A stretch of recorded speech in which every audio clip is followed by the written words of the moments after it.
My name is Evan, and every night at 3 a.m., a monster loosed by my ex-wife pays me a visit. Since I shared the beginning of my ordeal last week, I've gotten a lot of questions, and even some helpful suggestions for getting out of my predicament. I've been starting to learn as much about what's happening to me as possible in the limited hours I have. Since my first update, I've learned two critical pieces of information. First, he can't take my time while I'm looking at him.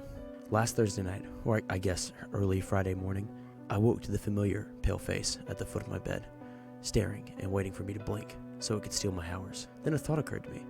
What if I didn't blink? I stared at the ghoulish intruder until my eyes began to water. Then I began alternating, shutting and reopening one eye at a time.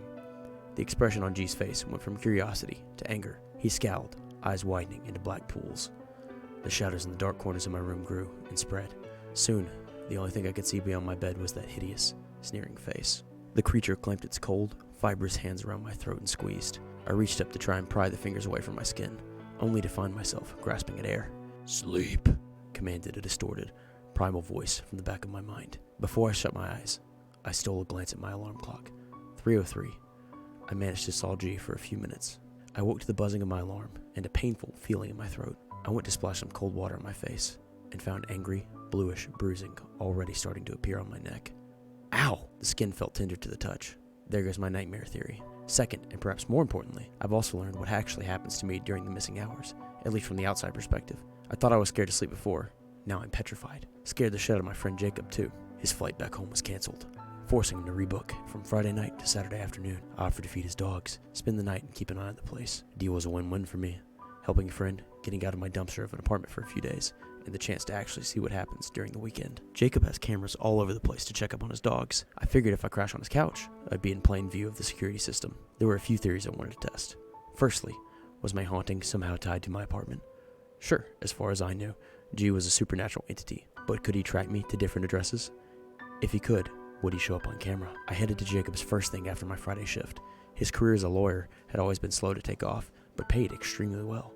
He lived in a gorgeous townhome, tall and skinny, like something you might find on a winding European street.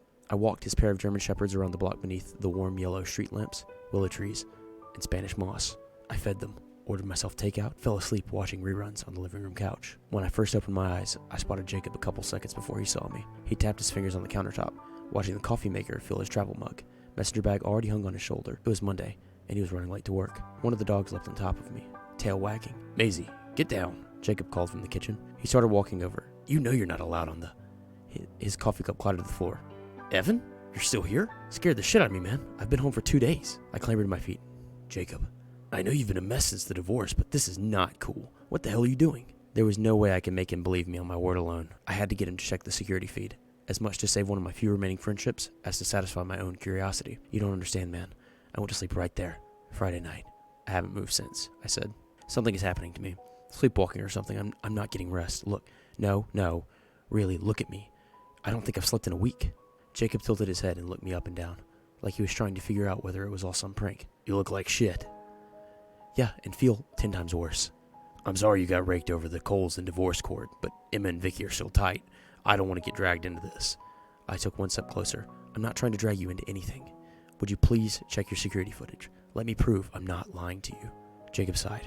"I'm already going to be late." He gestured down at his coffee-stained clothes. "What's another 10 minutes? We sat down at his kitchen counter, where he opened his laptop and logged into his home security account. With a few keystrokes, he pulled up the video feed from the living room.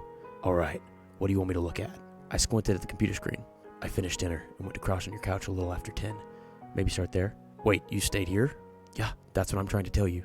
Jacob frowned. "I got a noise alert about a quarter after. Figured it was just you leaving for the night." He scrubbed over 10:13, right on the noise alert, and pressed play. Both dogs were going absolutely nuts, barking and growling and snarling at the couch where I'd slept. I started to stare in disbelief. I wasn't there. "What's got them so worked up?" Jacob whispered. After a few minutes, both dogs jumped, startled by something that wasn't showing up on camera. They backed out of the room, whimpering. "Do you mind?" I reached for the mouse. "Go for it." I slid the playhead back a few seconds before the dogs started their tantrum. There I am on the couch. Let's see. I hit the spacebar. I tossed and turned, tangled up with the throw blanket. Then, gone. The word tumbled out of my mouth, but I didn't quite feel like I was the one saying it. One frame I was laying there, the next, I just wasn't. I didn't know what I expected, but it wasn't this. If I wasn't on the couch, where had my body spent the last 2 days? My heart raced as I considered the possibilities. Jacob snapped me out of it. You're screwing with me. He couldn't believe his own eyes. No! How could I convince him? Go to today. How do I get to this morning? Here. He took over the keyboard, skipping through the footage. I saw Jacob come home, greet the dogs, then bustle around as the weekend zipped before us on the screen. There, stop! 6 o'clock on the dot, I popped back into existence on the sofa. In the background, Jacob continued his morning routine in the kitchen. Did you get Kevin in on this? I shook my head. Look at me. Do I look like I'm in the mood to joke around? He remained skeptical, until he checked the security system activity report. The alarm had been armed, both when I vanished and reappeared. Both the door and the window sensors confirmed no one had been in or out during that time. We both called off work. Then we called our friend Kevin. He was a lanky beanpole of a guy, a cargo shorts wearing cinephile who worked in VFX. He came over and confirmed that no, I hadn't roped him in on some elaborate prank. He watched back the footage half a dozen times before concluding. This is legit. Can't say what happened to Evan, but the footage for sure hasn't been tampered with. You're sure? Think of what you're suggesting. You're watching your security company's site, he said. Evan would have had to somehow access the server and replace the real footage with an extremely good fake. He doesn't know how to do any of that. Kevin turned to me. You want to tell us what's been going on with you? His tone was direct, but not unkind. And was that a hint of curiosity? I couldn't meet their eyes. I felt like a lunatic trying to get the words out, so I looked down at the kitchen table instead. About 2 weeks ago, I came home drunk. Really drunk. There was someone in my apartment. Like a break-in? Kevin asked. No. I shook my head. He was waiting for me. Said he was a lawyer representing Vicky. Jacob scoffed. Like you've got anything else left to take. He wanted time, Jacob. Time? Every night at 3 a.m. he takes hours. Every weekend he takes days. How does he take your time? Jacob asked. You just saw how. I pointed at the laptop screen. Friday night was less than an hour ago from my perspective. Both friends studied me again. I was sure they were looking at my sunken, bloodshot eyes. You're really telling the truth, Jacob said. Something comes into your room every night to collect your time. Jesus, Kevin said. Jacob just chewed at his lips, staring at the screen. What do you think would happen if we were with you at 3? I craned my neck, pulled down my collar, exposing my bruises. I tested this theory myself last week. Yeah, but you were alone, Kevin pointed out. And you didn't have your lawyer present, Jacob said. I raised an eyebrow. What are you suggesting? That you tell us exactly what you agreed to, and I help you get a fair deal. The rest of the day has been spent planning. Kevin went back to work to grab some videography equipment that he thinks will help us see where my body actually goes when it disappears. Jacob dug up his old law textbooks. He said something about brushing up on contracts. I'm not sure what's going to happen to me at 3 a.m. Given what happened last time I tried to skirt the system, I'm worried what G will do to me when I come with friends. If I make it to the morning, I'll try to provide an update.